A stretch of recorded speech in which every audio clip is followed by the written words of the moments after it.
Today we're going to look at my SA80A3 after the trailer.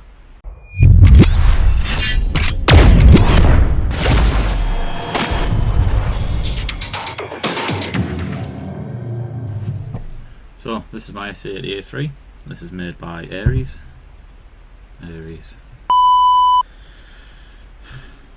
Yeah, you know what's coming. So, I mean, the rifle is great to look at. It is fantastic. I can't argue with the build quality, the look of it, the detail, and it's fantastic. But when it comes to performance, that's a different matter. Ares have really let themselves down with the QC. It might just be mine. Other people's might be fantastic, but mine was really bad. But we'll get into that. But externally the gun, it's great. The A3 has a flat dark earth colour, offering better camouflage in different environments. The A3 variant it was issued in 2018, I do believe, correct me if I'm wrong. And when they dished these out, started rolling them out, I believe it was the Grenadier Guards. It was the first regiment to get the newly refitted bullpups. This does come with a key mod rail, but they actually changed this. The real firearm was changed to M-Lock. M-Lock's just so much better than key mod, but you can change that and refit it with the M-Lock rail if you so please, but I just haven't bothered. Yeah. So with mine, I bought this as a Ares' deluxe package. And what you get with that is you get the scope. You also get 2 mid-cap magazines. I believe they're about, if it states on it actually, I think they're about 120 rounds maybe. I can't remember. I think they're about 120 rounds a piece. I might be wrong. I don't use them though because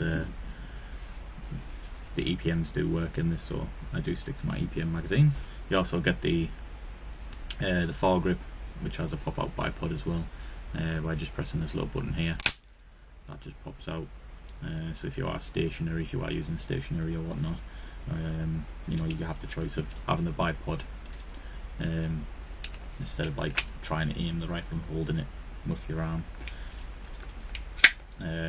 I did use it for a while, but I stopped using that because I prefer, you know, getting hold of the rifle and clamping on the top when I'm holding it. I've stuck a flashlight on there as well with the pressure pad on the top, just for those situations you might need your flashlight. What I do need though as well, which I haven't got around to getting, is the red dot sight for the top, which will just be easy for those closer engagements.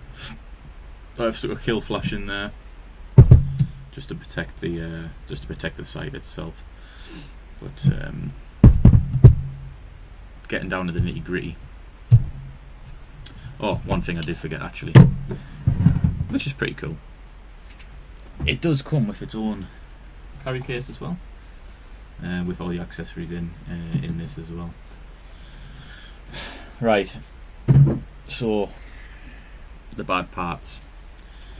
This gun, if I can find it, if you bear with me a moment, I've got it somewhere, because you're not going to believe me what in a barrel came in that bloody thing.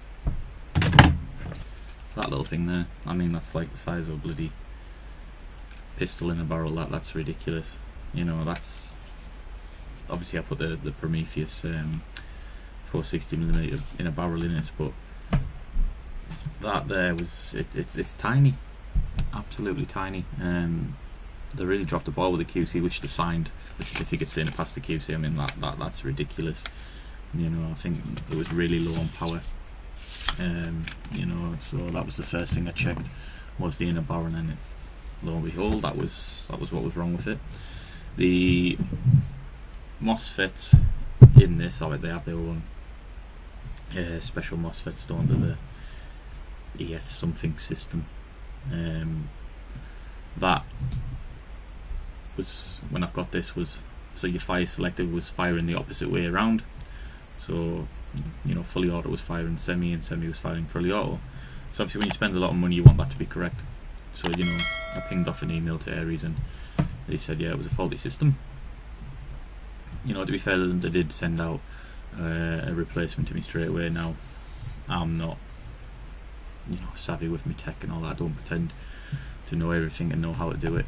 But, you know, I had to pay to get that fitted. Anyway, I got that paid. You know, I paid to get fitted with a local tech. And that fried after a game. Just done. So I pinged off another email. They wouldn't do anything about it. You know, so I was pretty naffed off after spending you know, a good wedge on this rifle. So I had to buy another one and get that refit and get that fitted again. I had this sent off to Luke down at Negative Airsoft, and he fucking hated this thing as well as, you know, I could imagine he did. It was a right chew on, and the compatibility in the parts that you can use, it just wasn't working.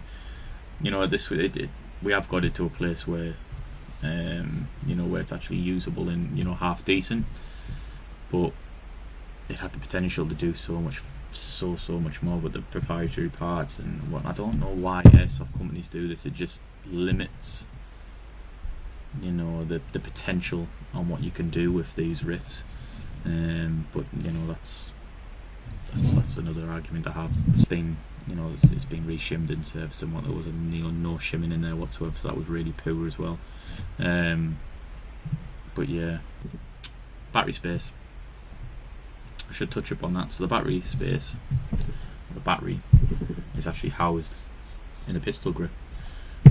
So at the bottom here, you just pop this open, and that's where your battery's kept. This is wired to Dean's. It does come wired to Mini Tamiya. Dean's is the way to go. I don't know why they just.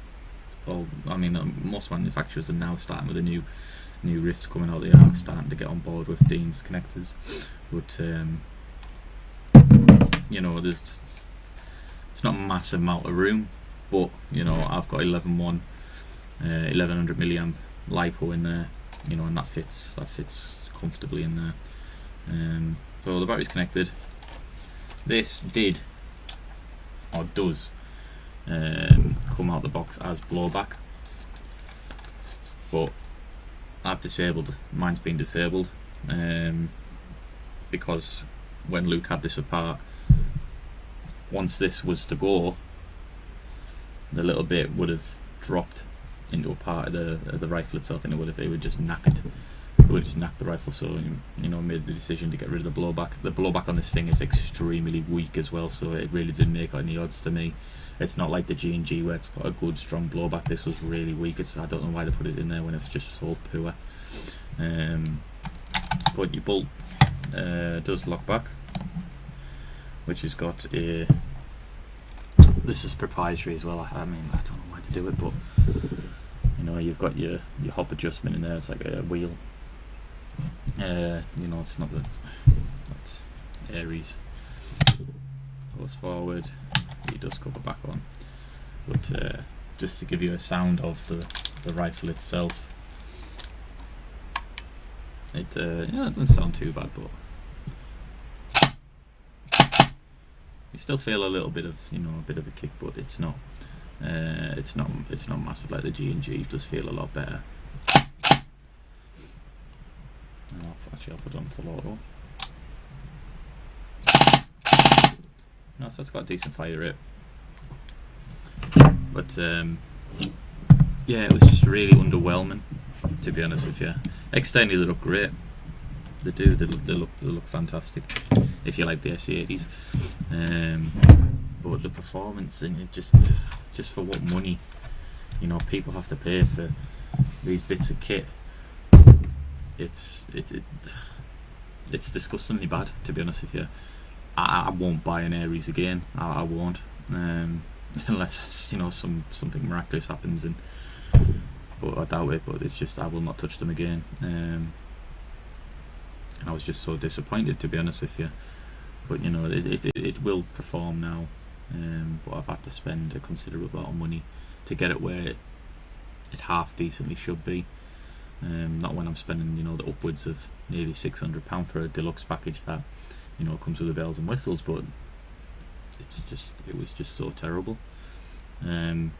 So to be honest with you, I wouldn't recommend buying one. I'd get a G&G A2, and if you've got the money, I would upgrade that, and you know, you could change the parts on it to make it, you know, into the A3 variant. That's the route you know, if I went back in time, I would have took.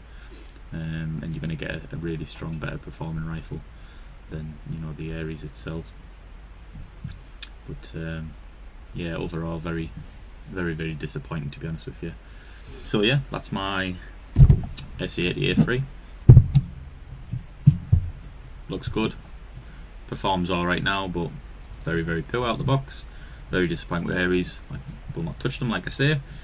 But so make sure, you know, you do drop a like and subscribe if you like. It really would help.